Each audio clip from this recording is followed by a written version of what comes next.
kasih Tuhan, terima kasih Yesus. Engkaulah kekuatanku,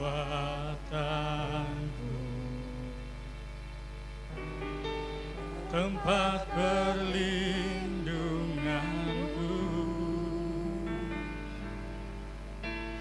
saat badai menerpa. Aku tak akan goyah, aku tak akan goyah Tuhan.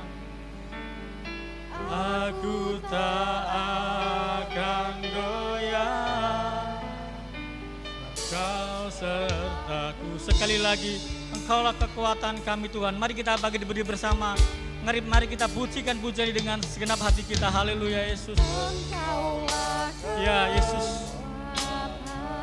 Terima kasih Tuhan. Haleluya Yesus. Tempat perlindunganku, haleluya Tuhan. Saat badai menerpa,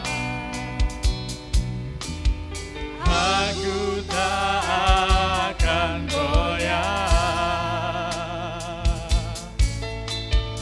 Aku tak akan goyah, Kau sertaku sejauh langit Tuhan. Haleluya. Sejauh langit dari bumi, begitu besarnya kasih-Mu, penuhi hati kami yang rindu menyembah-Mu, Yesus. Sejauh langit dari bumi, begitu besarnya kasih-Mu, Kaulah Tuhan kekuatanku, sukacitaku. Engkaulah Tuhan kekuatan kami. Haleluya Yesus Tuhan.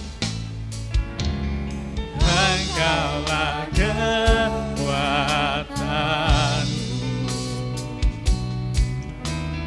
tempat perlindunganku, saat badai menerpa. Aku tak akan goyah, aku tak akan goyah. Aku tak akan goyah, sebab Kau sertaku sejauh langit, sejauh langit dari bumi, begitu besarnya kasih-Mu, penuhi hati kami yang rindu menyembah-Mu, Yesus. Sejauh langit dari bumi, begitu besarnya kasih-Mu, Kaulah Tuhan kekuatanku, sukacita. Katakan sejauh langit dari bumi. Haleluya. Sejauh langit dari bumi, begitu besarnya kasih-Mu, penuhi hati kami yang rindu menyembah-Mu,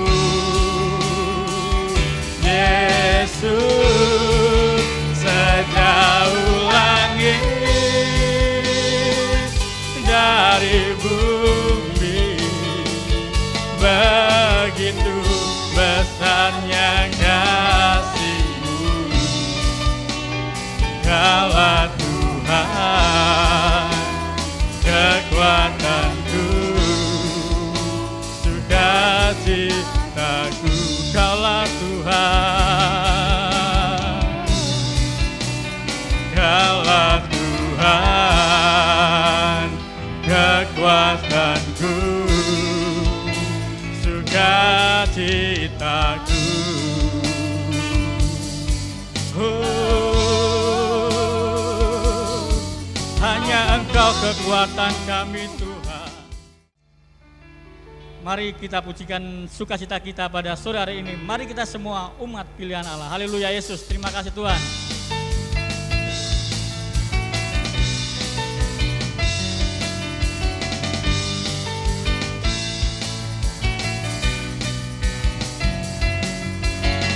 Mari kita semua umat pilihan Allah, dengarlah panggilannya, menggenapi firman-Nya.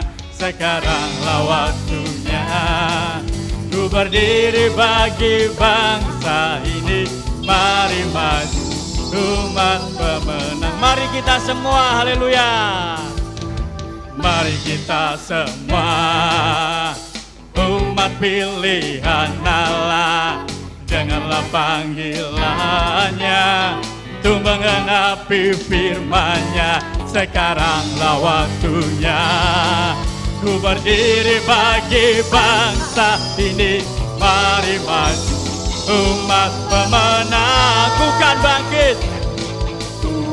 bangkit, nyatakan kemuliaan-Nya. Ku kan bangkit, nyatakan kebesaran-Nya, sampai setiap lutut berteru, semua lidah mengaku. Yesus Kristus Dialah Tuhan, Raja segala raja. Dialah Raja. Bangkit, serukan nama Yesus. Mari kita bangkit bersama, haleluya. Terima kasih. Bangkit, serukan nama Yesus. Yesus, Yesus, maju, nyatakan kuasa-Nya. Kita buat iblis gemetar, kalahkan tipu dayanya dengan kuasa nama. Bangkit, serukan, bangkit, serukan nama Yesus. Yesus, Yesus, maju, nyatakan kuasa-Nya. Kita buat iblis gemetar, kalahkan tipu dayanya dengan kuasa namanya. Nama Yesus, nama Yesus, menara yang kuat. Nama Yesus, kota benteng yang teguh. Nama Yesus, kalahkan semua musuh. Nama Yesus, di atas segalanya. Nama Yesus, nama Yesus, di atas segalanya. Nama Yesus, nama Yesus, di atas segalanya. Haleluya. Haleluya, haleluya. Terima kasih Tuhan.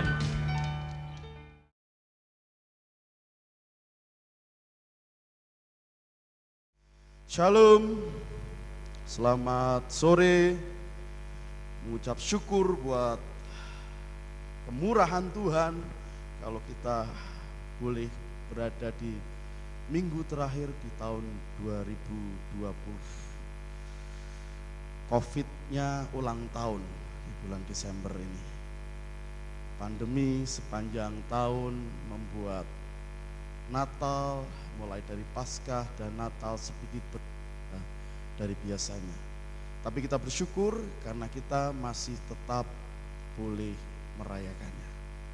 Baik Bapak Ibu yang dikasihi dalam nama Tuhan Yesus, mari di kesempatan ini kita akan bersama-sama belajar dari para gembala. Kita buka Alkitab kita dari Lukas, Injil Lukas, pasalnya yang kedua, ayatnya yang ke-8 sampai dengan yang ke-20.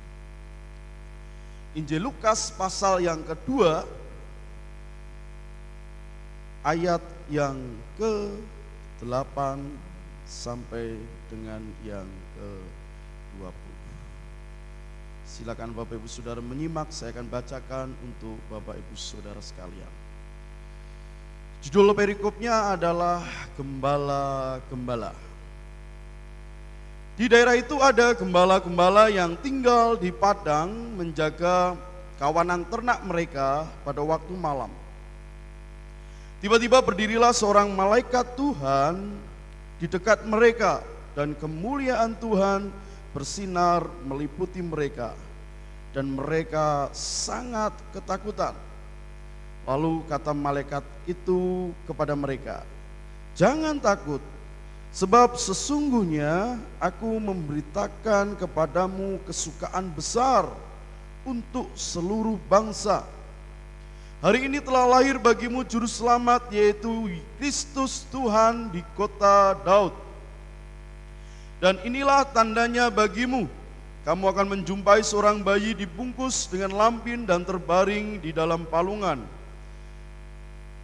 Dan tiba-tiba tampaklah bersama-sama dengan malaikat itu sejumlah besar bala tentara surga yang memuji Allah, katanya, "Kemuliaan bagi Allah di tempat yang maha tinggi, dan damai sejahtera di bumi di antara manusia yang berkenan kepadanya." Setelah malaikat-malaikat itu meninggalkan mereka dan kembali ke surga, gembala-gembala itu berkata seorang kepada yang lain, "Marilah kita pergi ke Bethlehem untuk melihat apa yang terjadi di sana, seperti yang diberitahukan Tuhan kepada kita." Lalu mereka cepat-cepat berangkat dan menjumpai Maria dan Yusuf dan bayi itu yang sedang berbaring di dalam palungan. Dan ketika mereka melihatnya, mereka memberitahukan apa yang telah dikatakan kepada mereka tentang anak itu. Dan semua orang yang mendengarnya heran tentang apa yang dikatakan gembala-gembala itu kepada mereka. Tetapi Maria menyimpan segala perkara itu di dalam hatinya dan merenungkannya. Maka kembalilah gembala-gembala itu sambil memuji dan memuliakan Allah karena segala sesuatu yang mereka dengar dan mereka lihat, semuanya sesuai dengan apa yang telah dikatakan kepada mereka. Amin. Berbahagialah setiap kita yang senantiasa membaca dan merenungkan firman Tuhan, terlebih yang melakukannya dalam kehidupan sehari-hari. Haleluya. Bapak Ibu yang dikasihi dalam nama Tuhan Yesus, ketika saya masih kecil, saya masih duduk di bangku sekolah dasar. Saya lupa kelas berapa, tapi saya masih SD dan saya termasuk baru belajar membaca. Setiap perayaan Natal dulu di tempat saya itu selalu ada sebuah momen, yaitu membaca Lukas 2 ayat 8 sampai 20 ini. Jadi karena pakai liturgi sebelum renungan Natal disampaikan, maka biasanya akan dipilih 2 orang anak, dan seringnya 1 orang anaknya saya. 2 orang anak biasanya laki-laki dan perempuan. Yang laki-laki saya, yang perempuan suka gantian. Hampir di setiap tahun itu yang dibaca perikop ini tentang gembala-gembala. Saya lupa berapa kali, yang jelas saya akan menjadi pilihan pertama kalau bapak saya ketua panitianya. Biasanya mungkin karena biar anaknya belajar tampil itu dikasih kesempatan baca gitu. Jadi sebelum renungan 2 orang membaca perikop ini. Nah, saya tidak pernah bertanya apa tujuannya kok membaca perikop ini. Maksudnya apa? Supaya apa? Kenapa dibaca setiap tahun, setiap Natal? Saya tidak pernah tanya, saya tidak pernah tahu, dan saya sampai sekarang lupa kalau mau menanyakannya. Kenapa kok ayat ini dibaca? Nah, tapi bagi saya kata gembala menjadi tidak asing lagi di telinga saya. Itu setidaknya yang saya dapat. Dan itu momen yang selalu saya ingat bahwa saya selalu terlibat di dalam perayaan Natal, minimal saya membaca teks Alkitab sebelum renungan Natal. Berbicara tentang gembala, ketika saya mencoba mencari tahu, ada kurang lebih 225 kata gembala di dalam Alkitab. Ditulis di dalam Alkitab, mulai dari Kejadian sampai dengan Wahyu. Nah, ketika kita berbicara gembala, mungkin seringkali yang kita kepikiran adalah gembala jemaat. Atau lagu Tuhan adalah gembalaku. Atau kalau teman-teman kita yang di luar kekristenan itu tidak asing dengan lagunya Tasya kalau nggak salah. Aku adalah anak gembala. Intinya gembala itu adalah tukang angon. Dan saya sempat menikmati nebeng teman saya mengembat. Jadi intinya gembala itu sangat-sangat tidak asing bagi saya. Nah, sampai dewasa ini ketika saya merenungkan tentang gembala, ketika saya bergumul dan akhirnya saya memutuskan setelah melalui pergumulan dan doa untuk sekolah teologi, karena saya meyakini, saya mengimani bahwa panggilan saya adalah seorang gembala. Setidaknya saat ini Tuhan percayakan saya menggembalakan 3 jemaat. 1 istri saya dan 2 anak laki-laki saya. Saya meyakini itu. Bahkan ketika diminta oleh salah satu yayasan yang memberikan saya beasiswa, ketika disuruh bersaksi, panggilanmu apa? Saya dengan mantap saya mengatakan panggilan saya adalah seorang gembala. Terlepas nanti jadi gembala jemaat atau tidak, dalam artian seperti Pak Yadi, yang jelas saya meyakini bahwa panggilan saya seorang gembala. Setidaknya saya berani mengakui saya punya 3 jemaat. Oke. Baik Bapak Ibu yang dikasih dalam nama Tuhan Yesus, kita kembali ke perikop.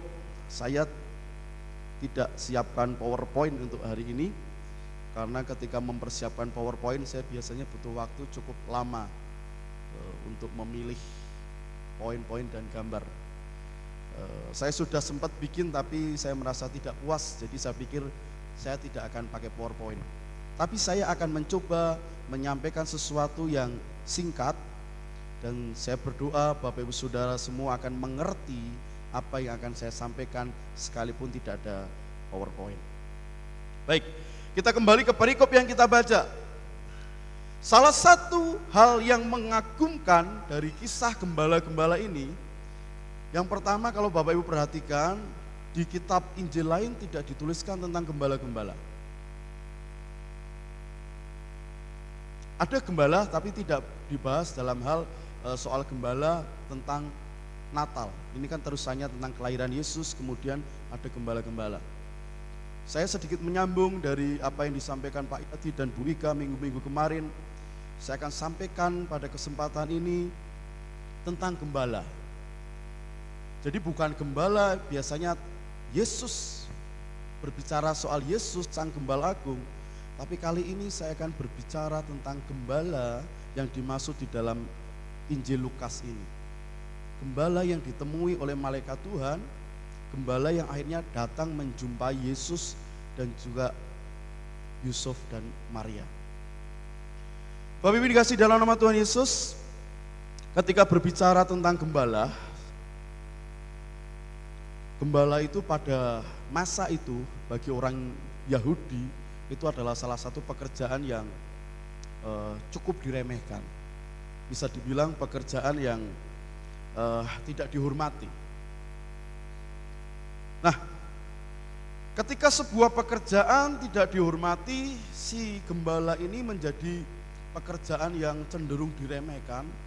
Lalu kenapa Allah memilih gembala-gembala untuk menjadi orang yang menghampiri Yesus ketika dia lahir. Ini dari rentetan Injil Lukas. Kenapa memilih gembala?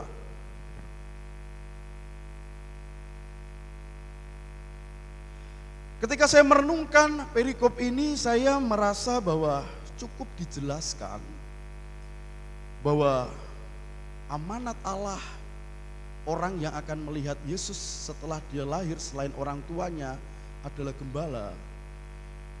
Itu karena gembala adalah contoh orang yang sederhana yang saya tangkap. Gembala, dalam hal ini gembala yang terdapat di dalam perikop ini, itu memiliki sebuah sikap yang sangat layak untuk dicontoh bagi orang lain. Bahkan masih relevan untuk dijadikan contoh bagi kita. Nah, seperti tema yang disampaikan malam hari ini, kita mau belajar dari para gembala. Para gembala dalam perikop ini. Bukan gembala agung Tuhan Yesus kita. Jelas itu menjadi sang gembala umatnya yang perlu kita teladani, tapi malam hari kita mau belajar apa yang bisa kita pelajari dari para gembala yang ada di dalam perikop ini. Nah, ada 3 hal yang mau kita belajar dari para gembala yang ada di dalam Injil Lukas ini. Yang pertama, coba Bapak Ibu perhatikan ayat yang ke-15 dan juga ke-16. Setelah malaikat itu meninggalkan mereka,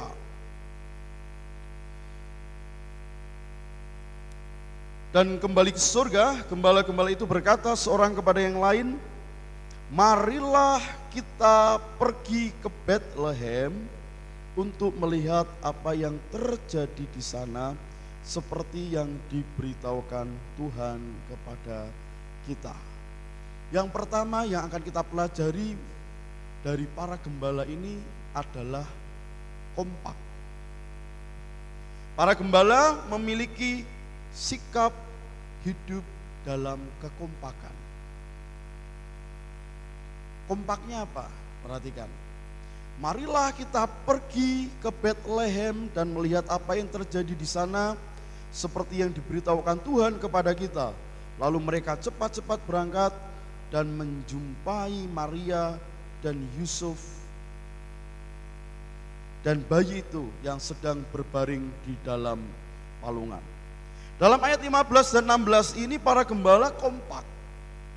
Mereka pergi bersama-sama ke Betlehem.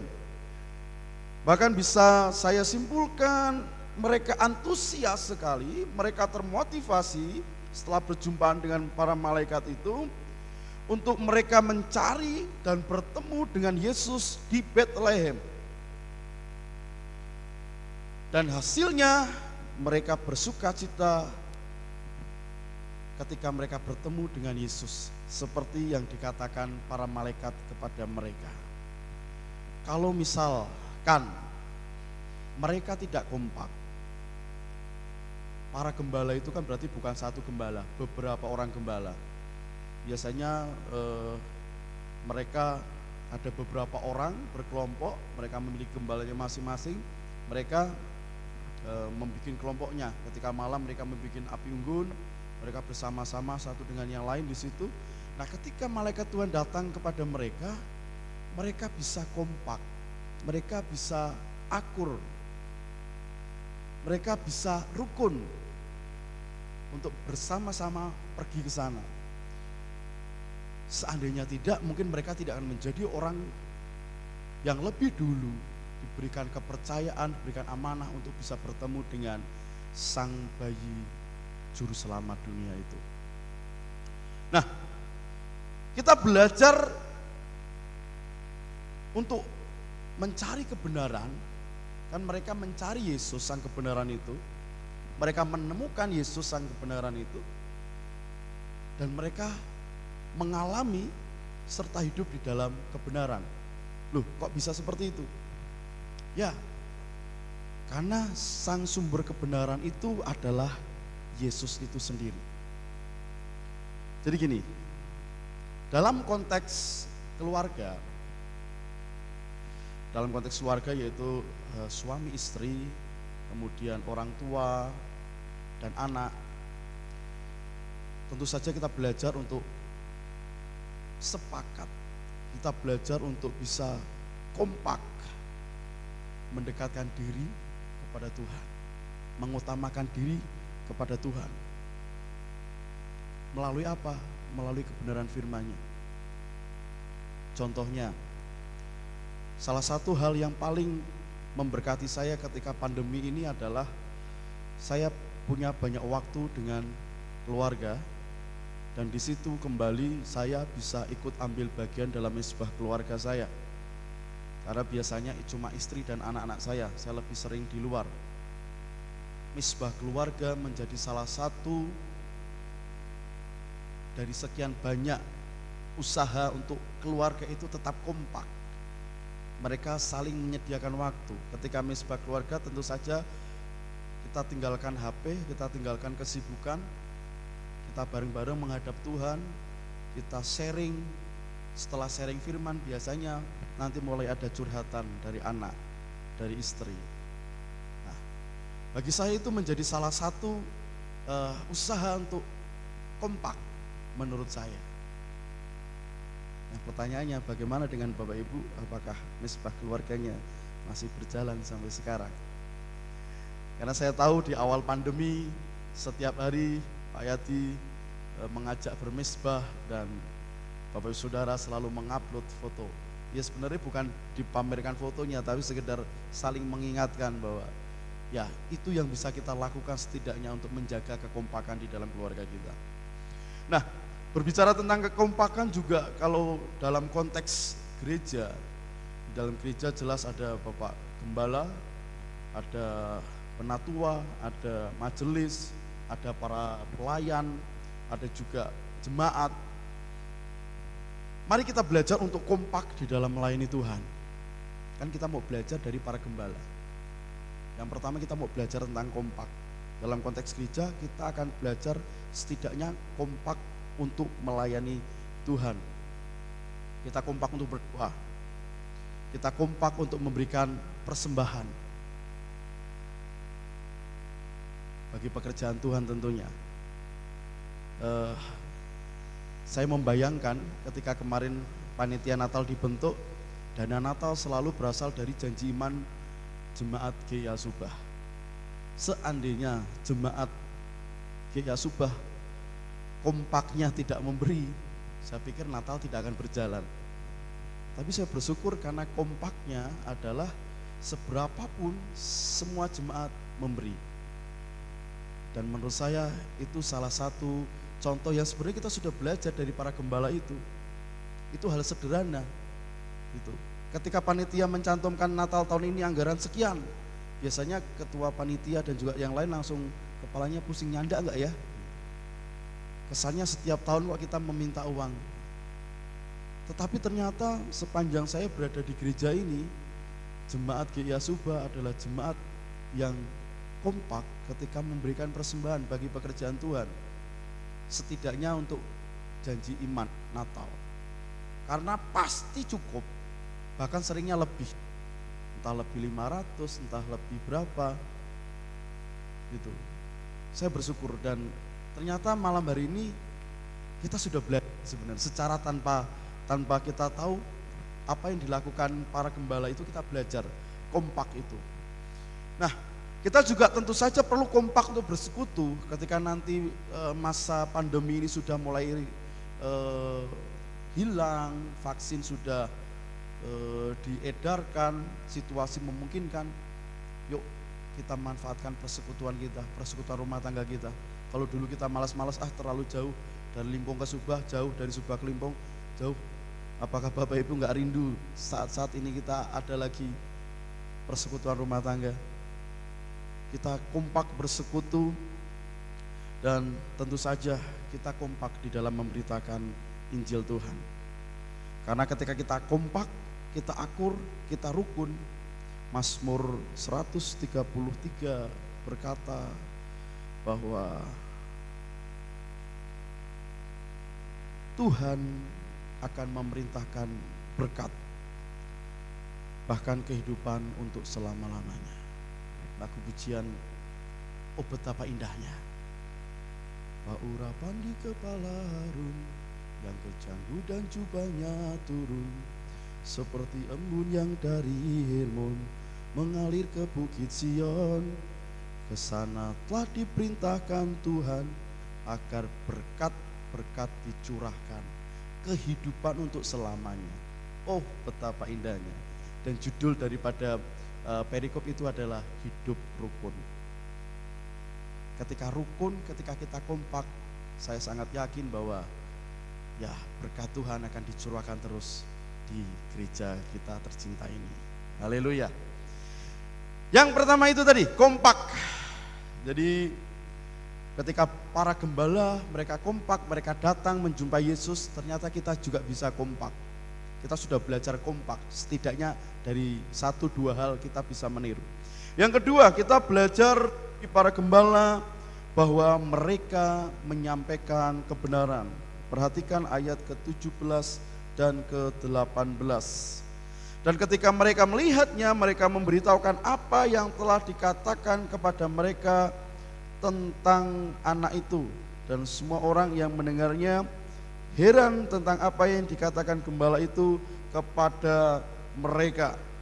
Mereka memberitahukan apa yang telah dikatakan kepada mereka tentang anak itu. Ini berbicara tentang menyampaikan kebenaran.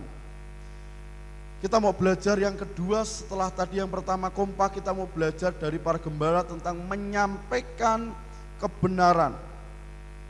Setelah para gembala mendengar tentang kebenaran, mereka mencari kebenaran itu, mereka menemukan kebenaran, mereka hidup dalam kebenaran, mereka memiliki inti berita yang sama untuk disampaikan. Apa? Yaitu tentang Yesus, sang sumber kebenaran itu. Karena ketika mereka mencari Yesus, mereka mencari kebenaran. Apa yang disampaikan malaikat, dilakukan oleh mereka. Para gembala itu berangkat ke Bethlehem, dan ketika sampai di sana, semua orang yang mendengarnya bahkan takjub. Heran itu lebih tepatnya mungkin takjub, kagum mendengar berita yang disampaikan oleh para gembala. Lalu apa yang bisa kita pelajari dari mereka? Dalam konteks keluarga, sekali lagi suami anak, suami istri, orang tua anak.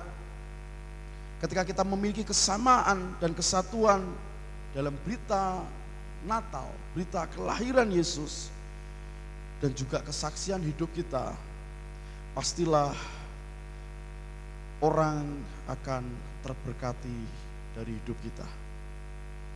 Bahkan mereka akan terkagum kepada Yesus ketika mereka melihat kesaksian hidup kita. Lagu yang suka kita nyanyikan, jadikan kami satu seperti kerinduanmu, agar dunia tahu bukti nyata dari kasihmu. Sebelum kami pergi memberitakan kasihmu. Sebelum kita pergi memberitakan kasih Tuhan, mulailah dulu dari kami, mulailah dari kami lebih dulu. Artinya di dalam keluarga juga membutuhkan yang namanya kekompakan jelas. Yang kedua adalah sebuah kebenaran. Ketika kita hidup benar, sebuah keluarga hidup benar, maka ketika dia bersaksi, maka akan banyak orang yang terberkati. Kemudian dalam konteks gereja bagaimana? Dalam konteks gereja, sekali lagi tadi ada pendeta, gembala, penatua, ada pelayan, majelis, jemaat.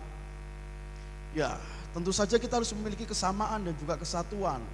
Terlebih dalam hal menceritakan, memberitakan tentang kebenaran. Jangan sampai apa yang kita beritakan tidak sesuai dengan apa yang kita lakukan. Firman Tuhan berkata tentang sebuah janji atau sumpah, bahwa jika iya katakan iya, jika tidak katakan tidak. Itu salah satu kenapa sebuah pejabat ketika disumpah, biasanya orang Kristen yang saya ingat Ahok tidak disumpah. Kalau yang lain disumpah, Ahok dia menyatakan yang lain aku bersumpah. Ahok berkata aku berjanji. Karena sebenarnya bagi kita, ya sebagai orang Kristen ketika kita mau iya ya iya, ketika tidak tidak. Gitu. Jadi tidak ada bahasanya suam-suam kuku, di tengah-tengah tidak seperti itu. Nah, ketika kita mencoba, memang kita butuh belajar, nggak bisa secara instan, secara langsung. Ketika kita mengajar, saya belajar, ketika saya menyampaikan firman di mesbah keluarga, anak-anak saya juga kadang-kadang sering nyeletuk gini, lah kok yang disampaikan papa nggak seperti yang dilakukan. Apa misalnya, ketika bilang jangan marah, yo kan papa masih suka marah. Gitu. Kasihilah sesamamu, apakah benar sudah mengasihi semua? Namanya proses, kita masih terus dalam tahap pembelajaran. Tapi kita mau belajar bahwa Natal yang selama ini kita alami, yang kita peringati, yang kita rayakan apapun kondisinya, itu dapat terwujud dengan kesamaan dan kesatuan yang sudah kita sampaikan. Maksudnya seperti ini,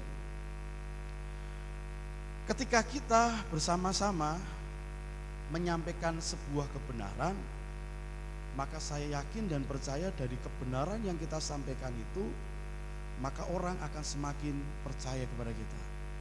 Seringkali orang menjadi tidak percaya dengan yang lain karena ketika menyampaikan sesuatu bukanlah kebenaran yang disampaikan.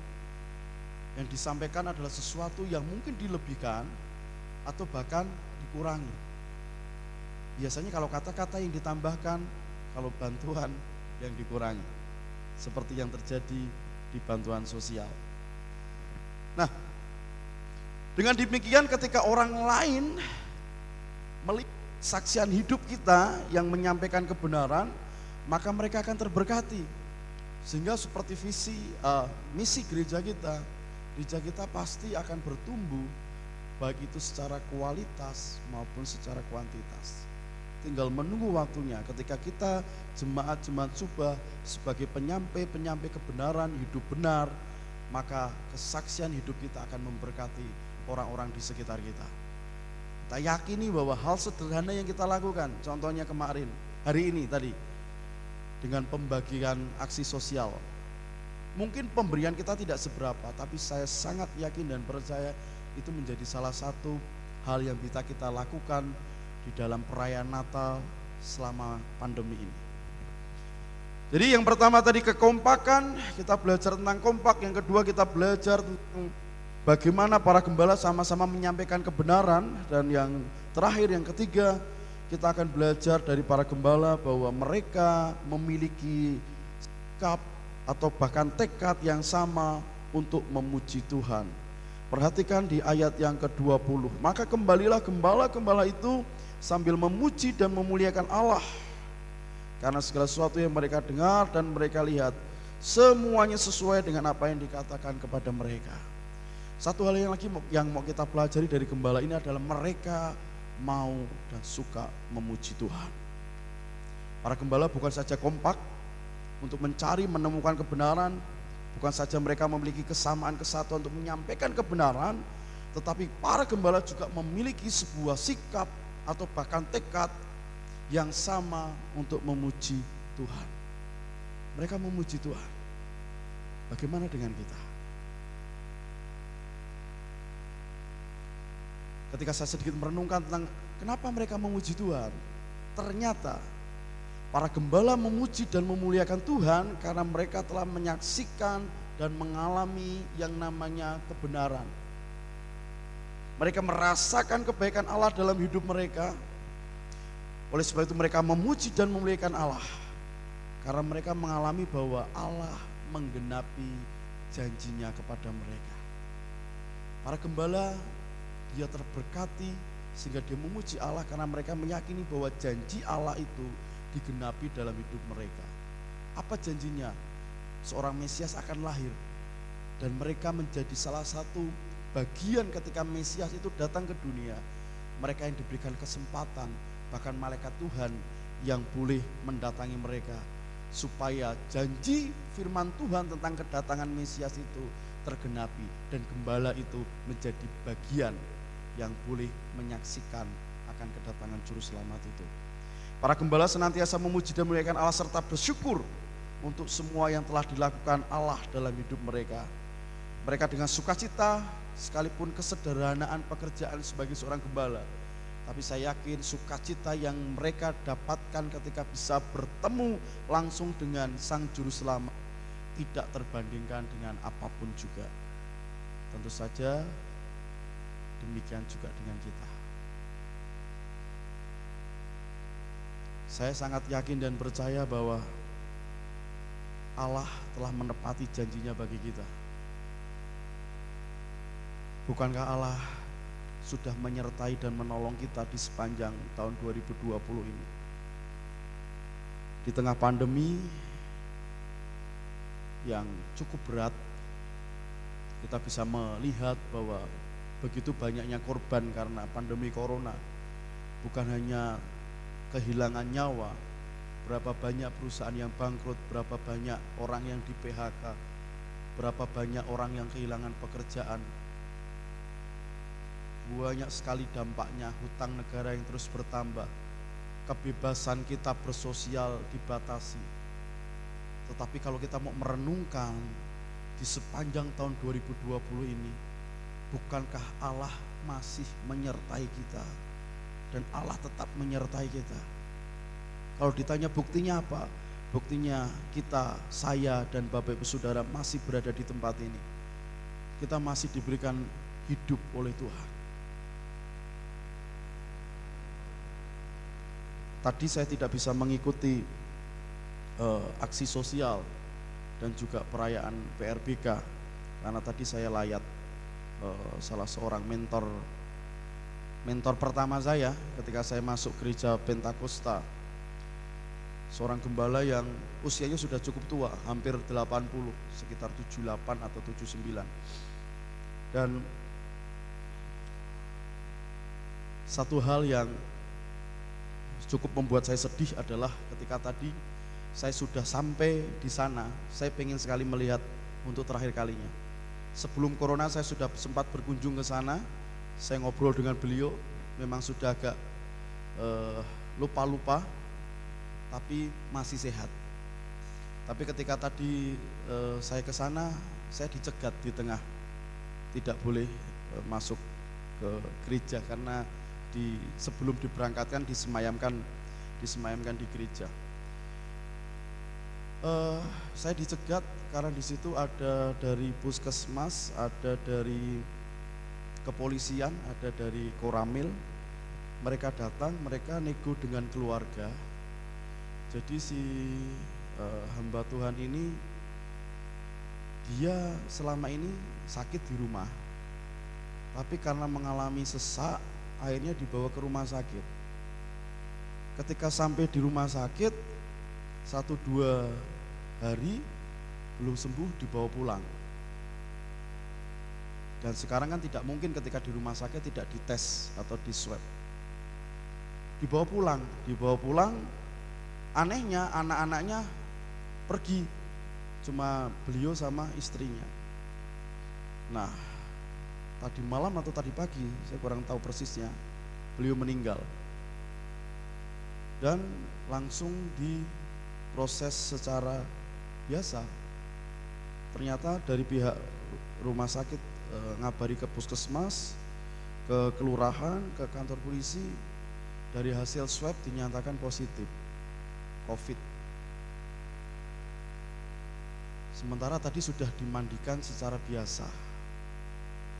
Saya dicegat karena ada teman-teman di sana gini, terjadi perbedaan pendapat, keluarga merasa bahwa nggak apa-apa, maksudnya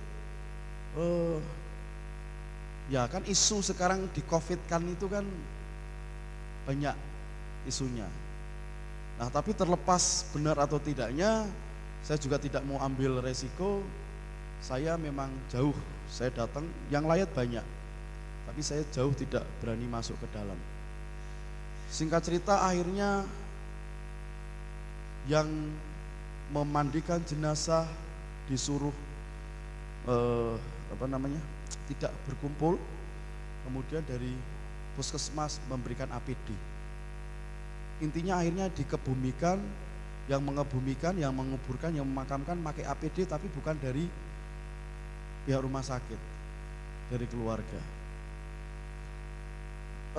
Bapak Ibu, di gereja itu beberapa waktu yang lalu sudah pernah ada yang terkena dan sempat tutup sebenarnya. Nah, maksud saya kenapa cerita seperti ini, saya merasa gini, niat saya pengen menghormati karena bagi saya beliau adalah mentor pertama saya ketika saya tahu bahwa di gereja itu nyanyi ternyata boleh tepuk tangan. Karena dulu bagi kami, kalau yang namanya ibadah di gereja ya kusuk, masuk ibadah kok tepuk tangan, nggak kusuk. Nah, beliau adalah mentor saya, beliau yang membimbing saya juga di masa-masa remaja saya ketika mencari jati diri. Untuk memberikan penghormatan saya nggak bisa. Bahkan dari ada teman yang sempat masuk, waktu saya tanya, udah langsung nggak bisa melihat intinya.